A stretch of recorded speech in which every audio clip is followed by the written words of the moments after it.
नमस्कार। आंजना समाज सेवा हेल्पलाइन से मैं पवन आंजना आप सभी को प्रणाम करता हूं। दोस्तों, आंजना समाज सेवा हेल्पलाइन के बारे में मैं कुछ चीजें आपको बताना चाहता हूं। उसमें जो विषय हैं वो आंजना समाज सेवा हेल्पलाइन के उद्देश्य एवं कार्य योजना को लेकर है। साथियों, हमारा प्रयास शिक्षित, स्वस्थ और समृद्ध समाज हेतु एक सामूहिक प्रयास है जो हम आंजना समाज सेवा हेल्पलाइन के माध्यम से कर रहे हैं। निरंतर 2 से 3 वर्षों से हम इसमें लगातार आप सभी के सहयोग से बने हुए हैं और शिक्षा के क्षेत्र में, स्वास्थ्य के क्षेत्र में और सामाजिक सरोकार को लेकर हमने अलग अलग विषयों को अपने तरीके से, जहां हम जिस तरीके से इसमें समाज के लिए कुछ उत्कृष्ट कार्य कर सकते हैं उसमें हमने प्रयास किया है। तो चलिए मैं आपको आगे बताता हूं कि इसमें हमारी जो तीनों योजनाएं हैं, शिक्षा, स्वास्थ्य और सामाजिक सरोकार, इनमें हम अभी तक कहां तक पहुंचे हैं और आगे हमारी क्या कार्य योजनाएं हैं।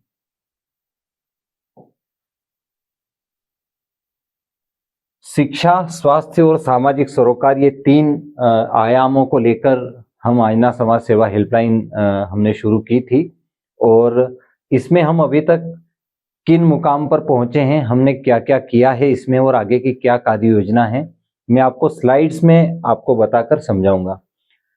शिक्षा एक महत्वपूर्ण विषय है किसी भी समाज के लिए, देश के लिए, क्योंकि शिक्षा के माध्यम से हम अपने जीवन को उत्कृष्ट बना सकते हैं, हमारी बौद्धिकता को उत्कृष्ट बना सकते हैं। इसके साथ ही एक बेहतर जीवन के आयाम स्थापित करने में शिक्षा का बहुत महत्वपूर्ण योगदान है। तो सामाजिक शिक्षा को बेहतर बनाने के लिए हमने क्या प्रयास किए हैं वो हम आपको बताएंगे। स्वास्थ्य के क्षेत्र में, चूंकि बदलते वक्त में, बदलती जनरेशन में और बदलते इस माहौल में स्वास्थ्य के प्रति जागरूक रहना बेहद जरूरी है और इसी जागरूकता की कड़ी में आंजना समाज सेवा हेल्पलाइन के द्वारा समाज हेतु क्या कार्य अभी तक किए गए हैं उसकी भी मैं आपको जानकारी दूंगा।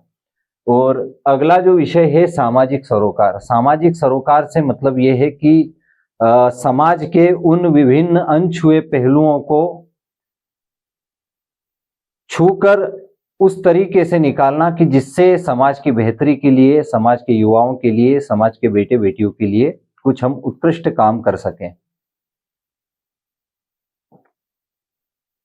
मैं सबसे पहले जो शिक्षा का हमारा प्रकल्प है, जो शिक्षा का प्रकल्प शुरू किया था, उसमें हमने अभी तक क्या किया है वो मैं आपको जानकारी इसमें देता हूं कि सबसे पहली एक वर्कशॉप हमने 45 डेज की लगाई थी, जो पहली वर्कशॉप थी आंजना समाज सेवा हेल्पलाइन की, जिसमें वैदिक मैथ्स की वर्कशॉप हमने लगाई थी कि जिसमें बच्चे गणित को सरल तरीके से सीखें, सरल तरीके से समझें, ताकि वो जो अपनी रूटीन एजुकेशन जो ले रहे हैं उस रूटीन एजुकेशन में वैदिक मैथ्स की क्लासेस के माध्यम से किस तरीके से अपनी मैथ्स की स्किल्स को अप्रूव कर सकते हैं और किस तरीके से परीक्षा में अच्छे अंक ला सकते हैं। ये प्रयास हमने किया था और वैदिक मैथ्स की 45 डेज की क्लासेस हमने लगाई थी।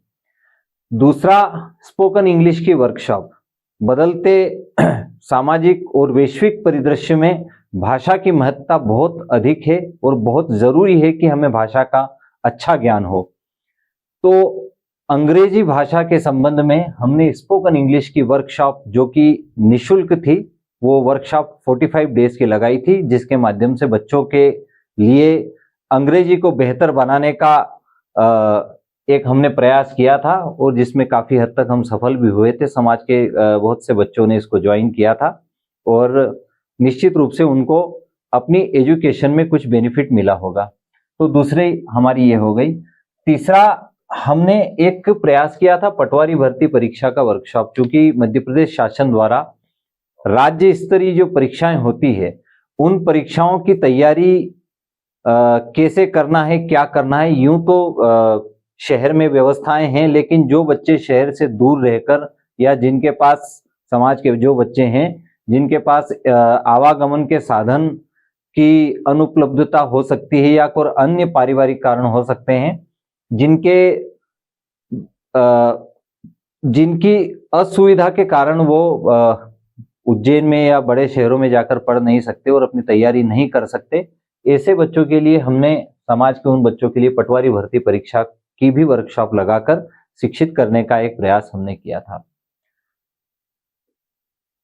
राज्य स्तरीय परीक्षाओं के अलावा हमने जो नेशनल लेवल पर परीक्षाएं होती है, बैंकिंग, एसएससी और रेलवे, इन 3 सेक्टर की परीक्षाओं के लिए भी हमने वर्कशॉप लगाकर एक पूरा कोर्स बच्चों को देने का एक प्रयास किया था। ये भी वर्कशॉप हमने 45 to 60 डेज की लगाई थी। ये सारे जो वर्कशॉप के बारे में आपको मैं जानकारी दे रहा हूँ, ये सारी वर्कशॉप अभी आईना समाज सेवा हेल्पलाइन के यूट्यूब चैनल पर मौजूद है, आप उसमें देख सकते हैं। जिसके बाद कक्षा 11वीं एवं 12वीं के लिए, कक्षा 11वीं और 12वीं के लिए हमने वर्कशॉप लगाई थी, जिसमें गणित और अंग्रेजी विषय को लेकर हमने इस वर्कशॉप को पूरा किया था। और अभी वर्तमान में जो वर्कशॉप चल रही है, ये कक्षा 10वीं के लिए वर्कशॉप वर्तमान में चल रही है। 10वीं के वो बच्चे समाज के जो किसी कारणवश अपनी परीक्षा में जिनका या तो सब्जेक्ट छूट गया है या किसी कारणवश उसको पूरा कर न पाए हों, ये कुछ भी कारण हो सकते हैं, उन बच्चों की मदद करने के लिए, उनकी एजुकेशन को बेहतर बनाने के लिए हमने 10वीं कक्षा की वर्कशॉप अभी गणित की और विज्ञान की चालू हमने की है।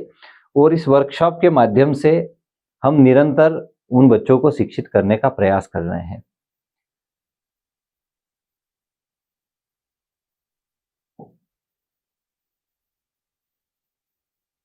सामाजिक सरोकार का जो एक विषय है वो तीसरा पहलू है हमारा। लेकिन स्वास्थ्य संबंधी कार्य योजना में हमने अभी तक क्या किया है, आईना समाज सेवा हेल्पलाइन के द्वारा अभी तक क्या कार्य हुए। साथियों, एक महत्वपूर्ण बात समझिएगा कि कोविड के समय पे आप और हम सब ने मिलकर एक इस छोटे से सामूहिक प्रकल्प का निर्माण किया था। और इस दौरान क्योंकि वो बड़ा विकट समय था सबके लिए, सबने न जाने कितने समाज के लोगों ने अपने स्नेही जनों को खोया है। और उस वक्त का मलाल हमें आज भी होता है जब उस वक्त के बारे में सोचते हैं। तो बड़ा ही क्रिटिकल सिचुएशन थी उस वक्त और बेहद भयावह स्थिति पूरी देश की और पूरी दुनिया की। उस समय में आप हम सब ने मिलकर सामूहिक प्रयास से ऑक्सीजन की आपूर्ति और भोजन व्यवस्था मरीजों के लिए शुरू की थी। उसी व्यवस्था के आधार पर आंजना समाज सेवा हेल्पलाइन का निर्माण हुआ था, जिसके बाद हम अभी वर्तमान में निरंतर रक्तदान शिविर का आयोजन कर रहे हैं, जिसमें हमारे समाज के युवा काफी बढ़ चढ़कर हिस्सा भी लेते हैं। और समाज के कुछ ऐसे सेवाभावी युवा जिनका मैं नाम भी यहाँ पर लेना चाहता हूँ, रवि आंजना जो कि बोरखेड़ा भल्ला से हैं, और वो रक्तदान सेवा की पूरी व्यवस्था आंजना समाज सेवा हेल्पलाइन के लिए संभालते हैं। जिसके बाद रवि आंजना एक और हैं, नाम एक ही है लेकिन उनका गांव दूसरा है, पचलासी से संजीवनी सेवा संस्थान के नाम से संस्था चलाते हैं।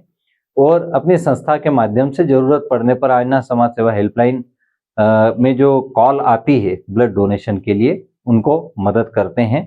तो ये दो लोग अपनी पूरी इच्छा शक्ति के साथ, पूरे समर्पण के साथ लगे हुए हैं। इसमें एक नाम अर्जुन आंजना का भी है जो कि बाढ़ उम्मेद से हैं, वो भी अपना एक ब्लड ग्रुप चलाते हैं। और विभिन्न डोनेशनों में इन सारे सहयोगियों के माध्यम से एक सामूहिक प्रयास होकर एक व्यवस्था समाज को मिलती है, जिसका समाज फायदा भी उठाता है। लेकिन हमको एक बात ये और सोचना चाहिए कि कम से कम स्वास्थ्य जागरूकता में ब्लड डोनेशन के प्रति युवाओं को और आगे आना चाहिए। और मैं आप सभी से कि निवेदन भी इस चलती हुई क्लास के बीच में मैं कर दूं कि समाज के जितने भी युवा हैं जो ब्लड दे सकते हैं, वो सभी इस बात के लिए आगे आएं और जरूरत पड़ने पर सेवा अवश्य करें। रक्तदान का शिविर के बारे में मैंने बताया। समाज जन हेतु जरूरत पड़ने पर तत्काल ब्लड व्यवस्था के बारे में मैंने बताया कि किस माध्यम से सारी चीजें होती है। अब एक और महत्वपूर्ण कॉलम आता है कि हेल्पलाइन में संपर्क होने पर ओपीडी व अन्य चिकित्सा सेवा सहायता। ये आपको सुनने में बड़ा सा अजीब सा लग रहा होगा कि ये सहायता कैसे होती है। दरअसल इस हेल्पलाइन के निर्माण के बाद से जब विभिन्न प्रकार के हम स्वास्थ्य शिक्षा के कार्य कर रहे थे, इस दौरान कई ऐसी सिचुएशंस आती है कि कई हमारे समाजजन जो शाजापुर तरफ हैं, जो उज्जैन से शहर से दूर हैं, महिदपुर तरफ हैं, वो जब आगर के कुछ गांव हमारे समाजजनों के जुड़े हुए हैं, वो जब किसी कारणवश उन्हें आवश्यकता लगती कि उज्जैन में डॉक्टर की व्यवस्था या ओपीडी में उनको नंबर लगाना, दिखाना, या फिर जांच संबंधी कोई सहायता हो पाए, या फिर एक्सरे रिपोर्ट या एमआरआई संबंधी कोई उनकी अगर कोई कॉल आती है और जहां वो असहजता महसूस करते हैं, तो उस तारतम्य में आईना समाज सेवा हेल्पलाइन जो संभव हो सके मदद हम समाजजनों की करती है, और जिसके माध्यम से उनको इसका लाभ भी मिलता है। हमारी आगे की एक कार्य योजना है जिसमें स्वास्थ्य को लेकर, अवेयरनेस को लेकर, जिसमें हमारी जीवन शैली हो गई, खान पान का प्रबंधन हो गया, और इसके बाद जो अलग अलग बीमारियां जो करंट सिचुएशंस में चल रही है, जो युवाओं में, बच्चों में, बूढ़ों में, जिनका वैश्विक रूप से ज्यादा पैरामीटर बढ़ रहा है, उनके बारे में हम कुछ अवेयरनेस के प्रोग्राम भी आईना समाज सेवा हेल्पलाइन के माध्यम से, वीडियो के माध्यम से हम चलाने की कोशिश करेंगे। वो ये हमारे आगामी प्रोग्राम है, इसमें हम कितना बेहतर कर सकेंगे ये एक पूरा सामूहिक प्रयास रहेगा, लेकिन मैं फिलहाल आपको इस कार्य योजना के बारे में मैंने आपको बताया है। अब हम आते हैं साथियों बहुत ही महत्वपूर्ण विषय पर, सामाजिक सरोकार। दोस्तों, सामाजिक सरोकार का वो पहलू है, एक अनछुआ पहलू रह जाता है। चूंकि समाज बहुत व्यापक है, हम लाखों की तादाद में हैं, हमारी संख्या का बल जितना है, उस संख्या बल के अनुपात में हम क्या सामाजिक सरोकार के क्षेत्र में सफल हो पाए हैं, ये अभी भी एक प्रश्न चिन्ह खड़ा है।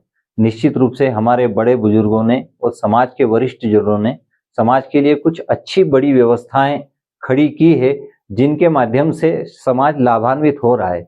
लेकिन बदलते वक्त के साथ हमें आज थोड़ा सा और बदलना पड़ेगा, क्योंकि मैं जिक्र भी कर दूं उन सामाजिक उपक्रमों का कि जैसे एक हमारे सामाजिक धर्मशाला है, ओंकारेश्वर में है, उज्जैन में है, और धार्मिक कार्यों में भी आंजना समाज ने अपना महत्वपूर्ण योगदान हर धर्म कर्म के कार्य में दिया है।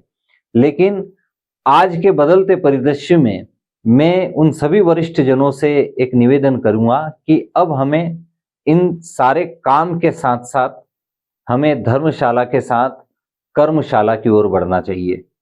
कर्मशाला हमारे युवाओं को एक बेहतर भविष्य देगी, कर्मशाला हमारे युवाओं को एक बेहतर प्लेटफॉर्म देगी, और कर्मशाला के माध्यम से हमारे युवा जब जागरूक होंगे और वो अलग अलग विषयों पर अपनी रुचि के अनुसार अपने काम को, वो चाहे जॉब से संबंधित हो, चाहे व्यवसाय से संबंधित हो, उनके लिए हमें एक सामूहिक प्रयास सभी को मिलकर करना पड़ेगा। तो इसी तारतम्य में हम आईना समाज सेवा हेल्पलाइन के माध्यम से क्या कर सकते हैं, ये मैं आपको बताता हूं। पहला, निशुल्क कैरियर काउंसलिंग। एक बड़ा दुर्लभ और जटिल प्रश्न हो जाता है जब बच्चा 12वीं पास करता है। उसके विषय विभिन्न हो सकते हैं, चाहे वो आर्ट्स का विद्यार्थी हो, कॉमर्स का हो, साइंस का हो, या अन्य कोई उसने अपनी रुचि के अनुसार विषय ले रखा हो। इस दौरान क्या होता है कि जब 12वीं पास होता है, उसके सामने एक बृहद कार्य क्षेत्र होता है कि वो किस ओर जाना चाहेगा।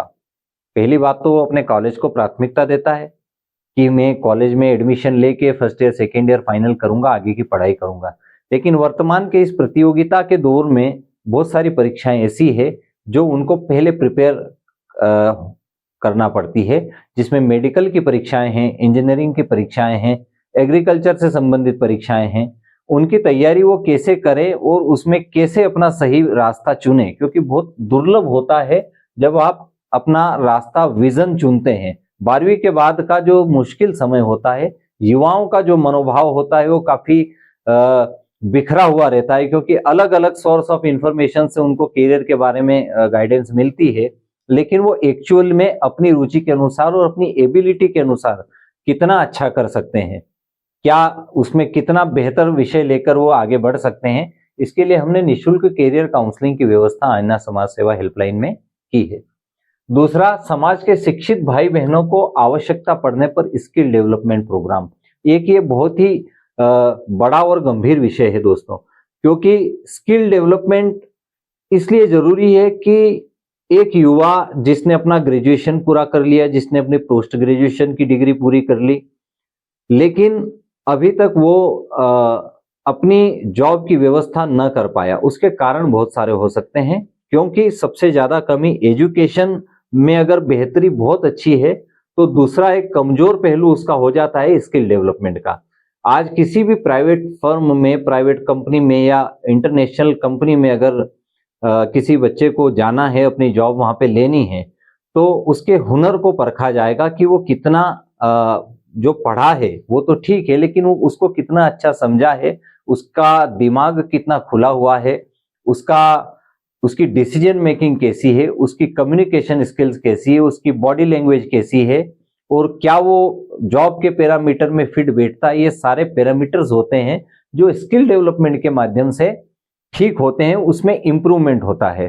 तो जो समाज के युवा, हमारे भाई बहन, हमारे बेटे बेटियां जो अच्छी एजुकेशन के बाद जिनको जॉब की तलाश है, उनके लिए हम स्किल डेवलपमेंट प्रोग्राम शुरू करेंगे, जहां उनको ट्रेनिंग के माध्यम से सारी स्किल्स, जिसमें पर्सनालिटी डेवलपमेंट हो गया, कम्युनिकेशन स्किल्स हो गई और बॉडी लैंग्वेज हो गई, इसी के साथ मार्केटिंग स्किल्स हो गई, रिटेल सेल्स स्किल हो गई। ये जो सेक्टर्स हैं अलग अलग देश में चलने वाले, मार्केटिंग सेक्टर हुआ, रिटेल सेक्टर हुआ, ऑर्गेनाइज मार्केटिंग सेक्टर हुआ, ऑर्गेनाइज रिटेल सेक्टर हुआ, इन सारे सेक्टर में वो किस तरह से अच्छी जॉब पाके अपनी अर्थव्यवस्था को बेहतर कर सकते हैं, इसके लिए हमने स्किल डेवलपमेंट प्रोग्राम चलाने का विचार मन में आया है और आप सभी के सहयोग से इसे पूरा भी जरूर करेंगे। इसके बाद आता है एक और महत्वपूर्ण विषय, व्यवसाय में रुचि रखने वाले समाज के युवाओं के लिए बिजनेस डेवलपमेंट में सहायता। दोस्तों, चूंकि हमारा समाज कृषि प्रधान है, कृषि की महत्ता बहुत अधिक है, लेकिन वर्तमान के परिदृश्य में कुछ चीजें ऐसी बदली हैं कि जिनको हमें आत्मसात करते हुए, एक फ्यूचरिस्टिक गोल को देखते हुए हमें आगे बढ़ना पड़ेगा। अन्यथा ये जो एक बड़ा रकबा हुआ करता था किसी समय, वो शने शने पारिवारिक विघटन होने के कारण वो थोड़ा छोटा होता जा रहा है, और दिन पर दिन अगर ये इसी तरह से छोटा होता जाएगा तो एक परिवार के लिए उस संबंधित कृषि व्यवस्था से अपने घर की अर्थव्यवस्था को चलाना मुश्किल हो जाएगा। इसलिए आज के समय में जरूरी है कि आप चाहे जॉब से सपोर्ट करें, चाहे आप अपना व्यवसाय करके सपोर्ट करें, हमें एक पैरेलल सिस्टम को लेकर चलना पड़ेगा, जिससे कि डेवलपमेंट अच्छा हो और समाज की ग्रोथ हो, तरक्की हो। बिजनेस डेवलपमेंट स्किल्स क्या होती है, मैं आपको बताता हूं। क्या होता है कि व्यवसाय के कई प्रकार हो सकते हैं। फाइनेंशियल सेक्टर हो सकता है, मैन्युफैक्चरिंग सेक्टर हो सकता है, मार्केटिंग सेक्टर हो सकता है। मतलब ये जो पैमाना है इसकी कोई कल्पना नहीं, कोई इसमें कहां से कहां तक पहुंच सकता है, लेकिन उसके लिए जरूरी होता है एक बिजनेस स्ट्रेटेजी की। सबसे बड़ी बात होती है इसमें जो अवेयरनेस की कमी होती है। अवेयरनेस की कमी के कारण कई लोगों में या हमारे युवा साथियों में एक मन के अंदर भ्रम हो जाता है कि ये चीज सफल होगी या नहीं होगी। किसी भी चीज की सफलता और असफलता डिपेंड करती है उसकी स्ट्रेटेजी पर, कि आपने उसको किस तरीके से रणनीति बनाकर उसमें अपनी तर्क शक्ति लगाकर, सोच कर, समझ कर किस तरीके से आगे बढ़ने का प्रयास किया है। तो बिजनेस डेवलपमेंट स्किल्स में ये बेहद जरूरी होता है कि आप किसी भी व्यवसाय को शुरू करो तो उसके पहले उसकी मार्केट रिसर्च करो। मार्केट रिसर्च का मतलब ये होता है कि आप संबंधित काम को करने जा रहे हो, उसमें कितनी अपॉर्चुनिटी है, कितनी ग्रोथ है, कितने उसमें थ्रेट्स हैं यानी खतरे हैं। इन सारी चीजों को आप समझकर जब आप अपनी एक अच्छी डिसीजन मेकिंग बनाओगे तो आप एक सफल उद्यमी बन पाओगे।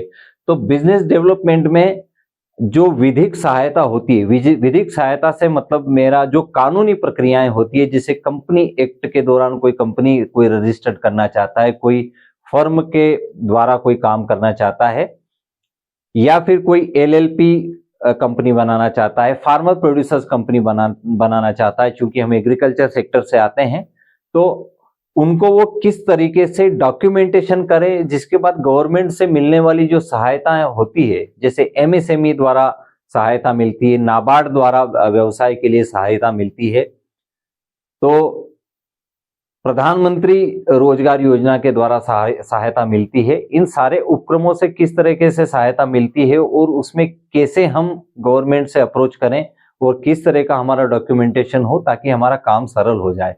तो इसके लिए हमने बिजनेस डेवलपमेंट स्किल का भी एक प्रोग्राम हमने शुरू किया है कि हम उसकी वीकली क्लासेस लगाकर समाज के जो बच्चे इसमें अपनी जिज्ञासा लेकर आएंगे उनका हम समाधान करेंगे और उनके लिए आगे जो हम हेल्प हो पाए वो हम करने का प्रयास करेंगे। तो दोस्तों, मैंने सारे पैरामीटर शिक्षा, स्वास्थ्य और सामाजिक सरोकार, शिक्षित, स्वस्थ और समृद्ध समाज की परिकल्पना किस तरीके से साकार हो सकती है, इन स्लाइड्स के माध्यम से मैंने बताने की कोशिश की है। अब आगे, चूंकि आन्ना समाज सेवा हेल्पलाइन के बारे में कुछ और डिटेल में आपको दे दूं, हमारा कार्य क्षेत्र सिटी ऑफिस दशहरा मैदान 94 दशहरा मैदान में है।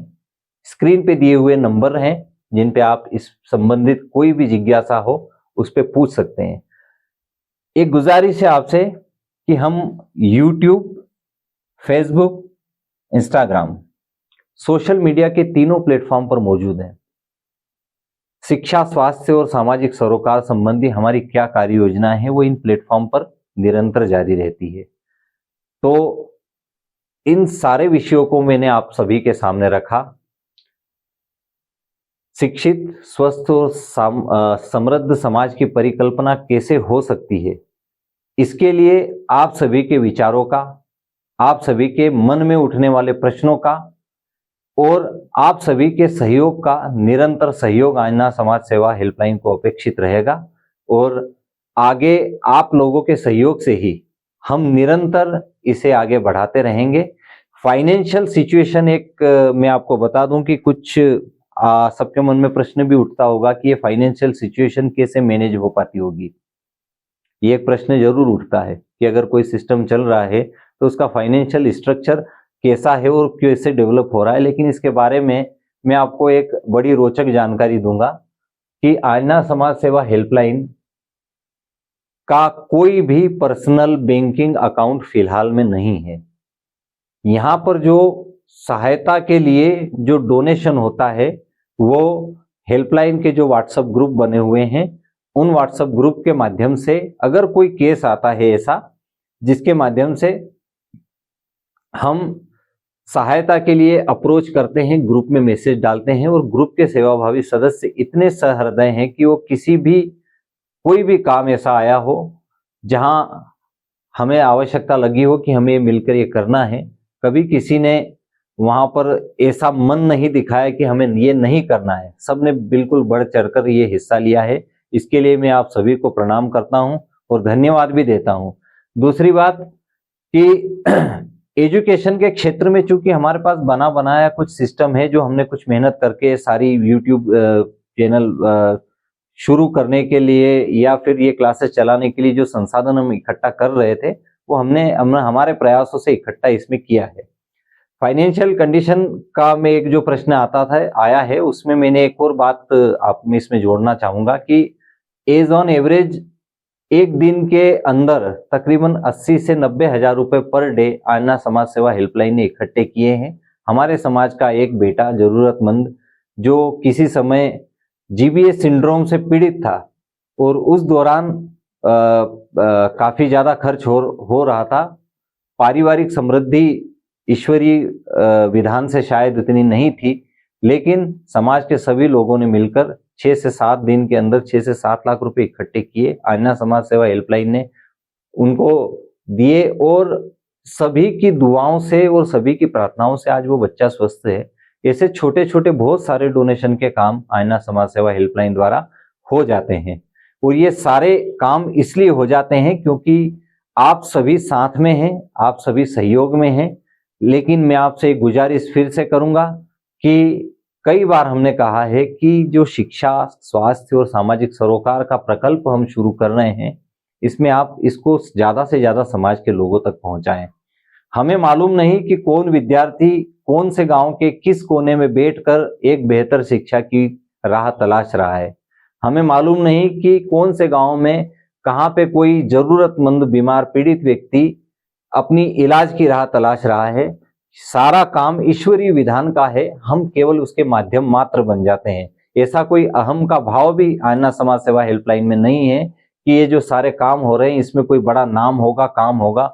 न नाम के लिए कोई काम है, ना कोई दाम के लिए कोई काम है। ये जो सारे काम हैं ये राम के लिए काम है और ईश्वरीय व्यवस्था से, ईश्वरीय कृपा से, ईश्वरीय संयोग से और ईश्वर के समक्ष की गई प्रार्थनाओं से ये सारे काम बन जाते हैं। तो साथियों, आज के लिए इतना ही। आंजना समाज सेवा हेल्पलाइन के बारे में, शिक्षा, स्वास्थ्य और सामाजिक सरोकार, इन तीनों विषयों के बारे में मैंने आपको स्लाइड्स के माध्यम से बताया है और मैं उम्मीद करता हूं कि आप सब ने इसको पूरे ध्यान से सुना और समझा होगा। इसके बारे में कोई भी जानकारी अगर आपको चाहिए तो आप हमारे दिए गए नंबरों पर व्हाट्सएप कर सकते हैं। धन्यवाद।